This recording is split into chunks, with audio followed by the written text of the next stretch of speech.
Hello, namaste, very good evening to all in the Facebook page of Yoga Scholars.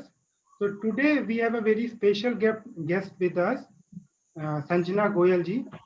I formally will introduce her. She is the president of Indian Association of Muscular Dystrophy. She is working hard for the cause of muscular dystrophy across the country, creating awareness and providing counseling and therapies wherever possible, whomever is possible. She is herself living with limb-girdle muscular dystrophy. She has won many prestigious awards for her work and also received national award in 2004 for giving employment to people and also working for the society by the President of India, then Dr. APJ Abdul Kalam. So I welcome you, ma'am. We are happy to have you with us and we are looking forward to hear from you. Thank you so much. Over to you, ma'am. First of all, I really thank you कि आप लोगों ने मुझे ये opportunity दी कि मैं इस आपके फोरम पे बोल पाऊँ। तो जैसा कि अभी बताया आपने कि मैं Indian association of muscular dystrophy को रिप्रेजेंट कर रही हूँ। हम लोगों का पिछले 30 साल का काम का बहुत एक्सपीरियंस रहा है। बहुत सारे मस्कुलर डिस्ट्रॉफी ग्रसित लोगों के साथ तो रहा ही है, उसके अलावा भी हम लोगों ने बहुत लोगों के साथ थेरेपी पे काम किया है, रिहैबिलिटेशन पे काम किया है। न सिर्फ पेशेंट्स बल्कि उनकी पूरी फैमिलीज को लेके हमने काम किया है। तो आज का जैसे कि मुझे बताया गया है, हमारा मेन टॉपिक हाइड्रोथेरेपी रहेगा बोलने का। तो इसका मैं अपना एक्सपीरियंस और जो हम लोगों का एक्सपीरियंस बाकी के सब लोगों के साथ रहा वो मैं आप लोगों के साथ साझा करूंगी। तो मैं पहले आपको ये बताना चाहूंगी कि हाइड्रोथेरेपी, हाइड्रो मीन्स वाटर यानी कि पानी एंड थेरेपी मीन्स एक्सरसाइज। तो ये एक ग्रीक वर्ड है हाइड्रोथेरेपी। इसको एक्वाटिक थेरेपी भी बोलते हैं, या फिर हम दूसरी तरह से सोचे तो कई बार लोग इसको कंफ्यूज करते हैं स्विमिंग के साथ। तो ये स्विमिंग से एकदम अलग है। आप इसको ये ना सोचिए कि हाइड्रोथेरेपी हो जाती है अगर स्विमिंग हो रही है, नहीं। हाइड्रोथेरेपी जनरली गर्म पानी में की जाती है, जिससे कि मसल्स, मांसपेशियां एकदम रिलैक्स हो जाती हैं और गर्म पानी में हमारी बॉडी की स्ट्रेचिंग भी बहुत अच्छी होती है।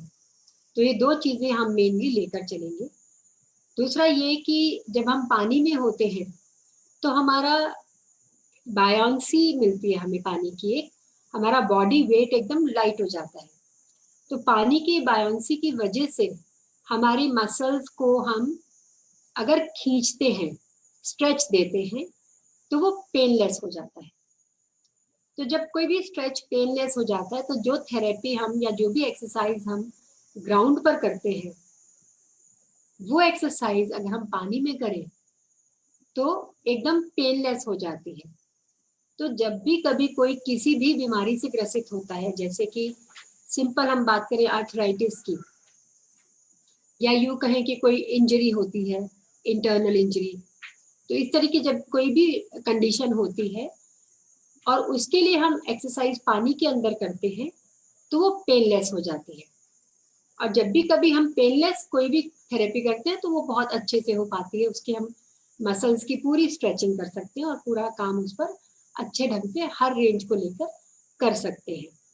तो मैं आपको बताना चाहूंगी कि हाइड्रोथेरेपी किन किन कंडीशंस में कारगर है। सबसे पहले तो मैं बताऊंगी न्यूरोमस्कुलर कंडीशन, जैसे कि मस्कुलर डिस्ट्रॉफी हो गई, सेरेब्रल पॉल्सी हो गई, सॉरी हम ये कह सकते हैं कि जैसे आपका न्यूरोपैथीज हैं डिफरेंट टाइप्स की, या फिर हम ये कहें कि न्यूरोमस्कुलर कंडीशंस में या न्यूरो कंडीशंस दूसरी है, डाउन सिंड्रोम हो गया, सेरेब्रल पॉल्सी हो गई, या फिर स्ट्रोक हो गया। तो इन सब में थेरेपी कारगर है। इसके अलावा भी बहुत सारी चीजें हैं, जैसे कि किसी को फ्रैक्चर हो गया तो उसमें थेरेपी कारगर होती है। किसी को रियोमेटॉइड आर्थराइटिस है, या किसी को ये कहें कि ब्लैडर कंट्रोल पूरा है और स्ट्रोक है और पैरालिसिस है, तो उसमें भी थेरेपी कामयाब होती है। तो इस तरह की बहुत सारी चीजें हैं जिसमें कि हाइड्रोथेरेपी जितना कि हम बाहर थेरेपी करते हैं उससे कम से कम ज्यादा नहीं तो 50% ज्यादा अच्छा काम करती है। तो इसमें मैं आपको थोड़ा सा ये भी बताना चाहूंगी कि कौन कौन सी कंडीशंस ऐसी हैं, कौन कौन सी बीमारियां ऐसी हैं जिसमें हमें हाइड्रोथेरेपी नहीं करनी चाहिए।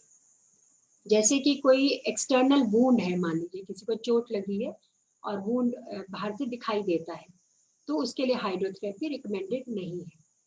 फिर या फिर हमको ब्लैडर कंट्रोल नहीं है और पैराप्लेजिक हो गया है कोई, तो भी थेरेपी एक स्पेसिफिक ट्रीटमेंट के बाद तो रिकमेंडेड होती है, पर जनरली रिकमेंडेड नहीं होती जहां पर किसी भी कंडीशन में ब्लैडर कंट्रोल नहीं है। इसके अलावा जैसे हमारे को मान लीजिए कोई ब्लड प्रेशर की प्रॉब्लम है या हार्ट की कोई प्रॉब्लम है, तो उसमें भी हाइड्रोथेरेपी रिकमेंड नहीं की जाती। इसके अलावा हम कह सकते हैं कि जैसे किसी को कोई एक्वाटिक फोबिया है या हाइड्रोफोबिया है, किसी को पानी में जाने से डर लगता है, तो उनके लिए भी हाइड्रोथेरेपी रिकमेंडेड नहीं है।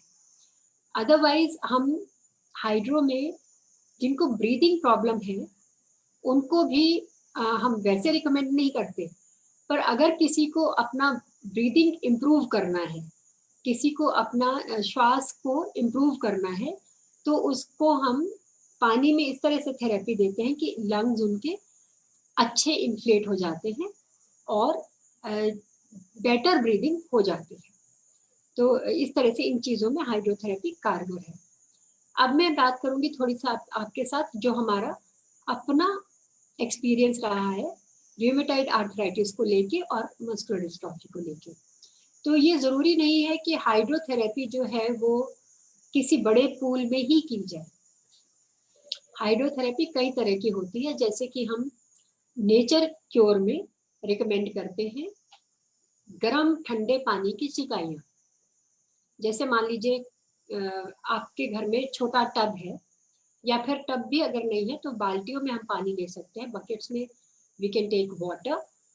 एक बाल्टी में हम गर्म पानी ले लेते हैं, एक बाल्टी में हम ठंडा पानी ले लेते हैं। तो इसमें हॉट एंड कोल्ड फॉर्मेंटेशंस को भी हाइड्रोथेरेपी बोलते हैं।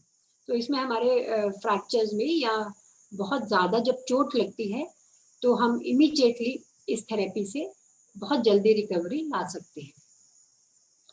मस्कुलर डिस्ट्रॉफी, जो कि मैं थोड़ा सा और गहराई से बताना चाहूंगी कि एक ऐसी बीमारी है जो कि इनक्योरेबल है,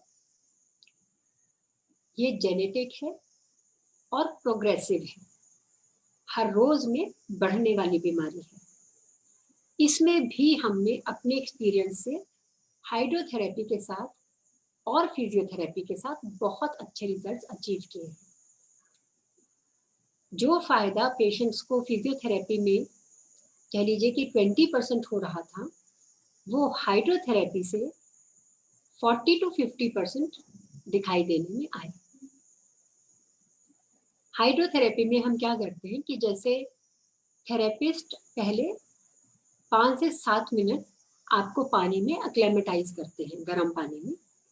पानी का टेम्परेचर जनरली 34 डिग्री से 36 डिग्री तक रहता है, और फिर उस पानी को उसके जब इंसान एक्लेमेटाइज हो जाता है तो उसको हम थेरेपी देते हैं, stretching exercises, range of motion की एक्सरसाइजेज और यहाँ तक कि चेस्ट ब्रीदिंग की एक्सरसाइजेज।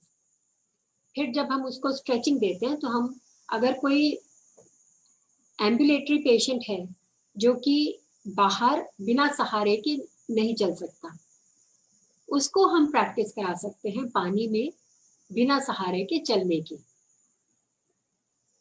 यहाँ पर मैं साथ ही में अपना थोड़ा सा एक्सपीरियंस भी शेयर करूंगी कि मस्कुलर डिस्ट्रॉफी के साथ साथ बहुत सारी रिलेटेड प्रॉब्लम्स भी होती है। जैसे कि जो भी इंसान मस्कुलर डिस्ट्रॉफी से ग्रसित होता है उसका गिरना मसल्स इम्बैलेंस की वजह से या मसल्स पे पूरा कंट्रोल ना होने की वजह से बड़ा स्वाभाविक है। तो लोग जनरली मस्कुलर डिस्ट्रॉफी के साथ बहुत बारी गिरते हैं, और जब थोड़ी उम्र बड़ी हो जाती है तो फ्रैक्चर्स भी हो जाते हैं। तो मैंने अपनी जिंदगी में 5 लोअर लिम्ब के फ्रैक्चर्स सफर किए हैं, और मैं साझा करना चाहूंगी अगेन कि मैंने 5 बारी न सिर्फ रिकवर किया है पूरी तरह से, बल्कि हर बारी पिछली कंडीशन से बेटर कंडीशन में हम थेरेपिस्ट्स के सहारे से और थेरेपिस्ट्स की गाइडेंस से और अच्छा लेकर आए हैं। तो मेरे को अभी लास्ट फ्रैक्चर जो हुआ था वो अगस्त 2019 में हुआ था, और अभी मैंने जो फिजियोथेरेपी है वो तो हमने शुरू कर दी थी अक्टूबर में, जब फ्रैक्चर की रिकवरी हो गई, जब प्लास्टर रिमूव हो गया, तो अक्टूबर में फिजियोथेरेपी शुरू हो गई थी। और ये कह लीजिए कि जनवरी फरवरी में मैंने थोड़ा थोड़ा एक कदम जैसे कहते हैं चलना शुरू किया, जिसमें कि मुझे 15 फीट का डिस्टेंस चलने में आधा घंटा, कई बार 35 मिनट इतना लगता था।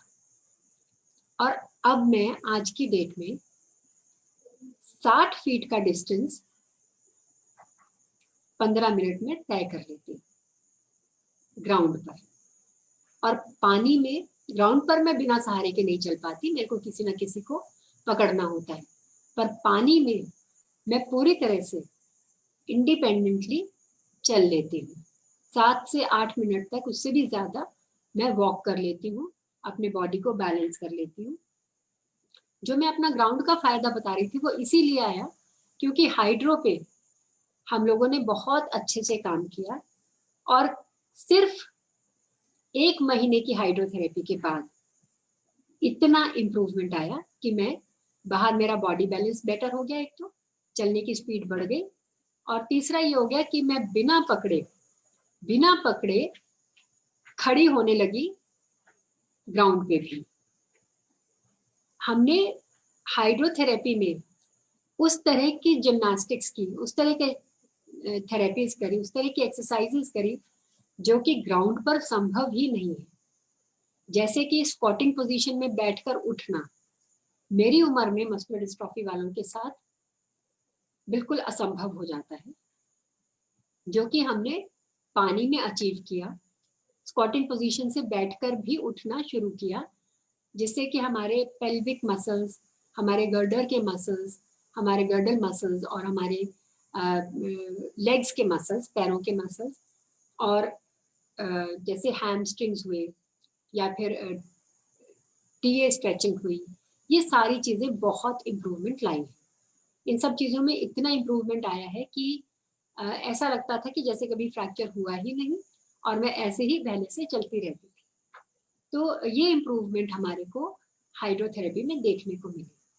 कुछ केसेस हमारे पास रूमेटॉइड आर्थराइटिस के इस तरह के हुए हैं जिनको कि कंप्लीट बॉडी आर्थराइटिस था, जिनको कि हमने न सिर्फ हाइड्रोथेरेपी पे रखा बल्कि साथ में नेचर की ओर का डाइटरी प्लान भी पूरा निभाया उनके साथ।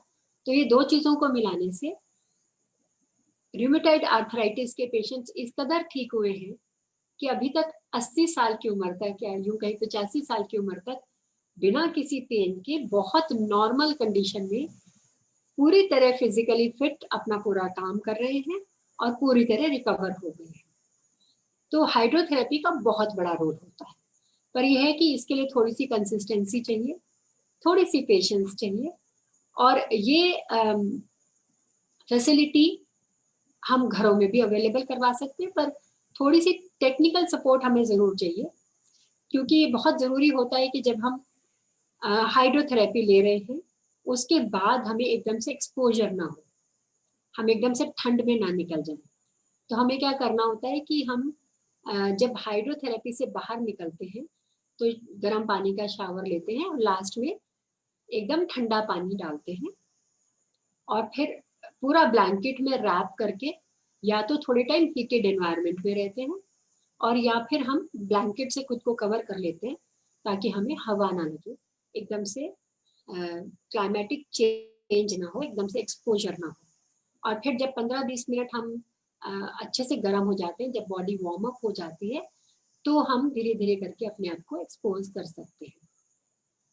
तो ये छोटी छोटी जो टेक्निकलिटीज हैं या जो रिकमेंडेशंस हैं डॉक्टर्स की, उनको बहुत स्ट्रिक्टली फॉलो करना पड़ता है। तो आप जरूर हाइड्रोथेरेपी अपने जीवन में लाएं और डॉक्टर से जरूर इस बात की सलाह करें, स्पेशली नेचर क्योर थेरेपिस्ट से और फिजियोथेरेपिस्ट से, और जो स्पेसिफिकली हाइड्रोथेरेपी के एक्सपीरियंस्ड थेरेपिस्ट से, उनसे। तो आप डेफिनेटली अपने जीवन में बहुत ज़्यादा छोटी छोटी चीज़ों को आराम से निकाल पाएंगे और दवाइयों से काफ़ी हद तक खुद को बचा के रख पाएंगे। Thank you so much. Thank you ma'am, thank you for such inspirational talk. काफ़ी हमारे लिए नॉलेज भी हमारा बढ़ता है और इंस्पिरेशन भी मिलता है आपसे।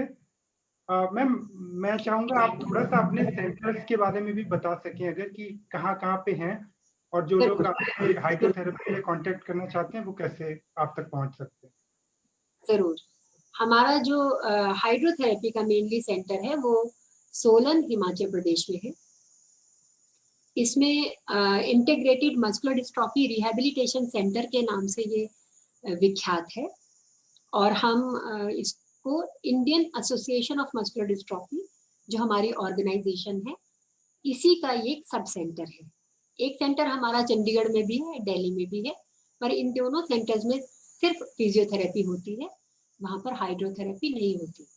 तो अगर कोई भी हाइड्रोथेरेपी के लिए अपने आप को रजिस्टर करवाना चाहे तो हमारे वेबसाइट पर भी www.iamd.in पर जाकर आप हमारे कॉन्टैक्ट्स ले सकते हैं। नहीं तो आप हमारा फ़ोन नंबर नोट कर सकते हैं, 9218088880। मैं वापस रिपीट करती हूँ, 9218088880, या फिर 9218098999। इन दोनों नंबर पे आप संपर्क कर सकते हैं, वहां पर अपना रजिस्ट्रेशन करवा सकते हैं और हमारे डॉक्टर्स से फोन पर भी गाइडेंस ले सकते हैं। अभी कोविड के चलते हम बाहर से एंट्रीज नहीं ले रहे हैं, पर हमारे थेरेपिस्ट फोन पर और यूट्यूब के माध्यम से आप लोगों को पूरा गाइडेंस दे रहे हैं। Thank you ma'am, thank you for answering. एक क्वेश्चन हमारे पास फेसबुक से आया है कि हम लोग hydrotherapy other systems of medicine के साथ में कंटिन्यू कर सकते हैं, या it should be practised separately? हाँ बिल्कुल, हम बिल्कुल अदर सिस्टम्स ऑफ मेडिसिन के साथ आराम से हाइड्रोथेरेपी हम कंटिन्यू कर सकते हैं, इसमें कोई भी हार्म नहीं। Okay. Thank you, ma'am. Thank you for being such an inspiration and Thank you so much. nice talk. It was entirely my privilege and a privilege of our organization. Our team thanks you a lot. Thank you so much. Thank you. Thank you for being with us. Have a good day to all viewers. Thank you. Thank you for watching.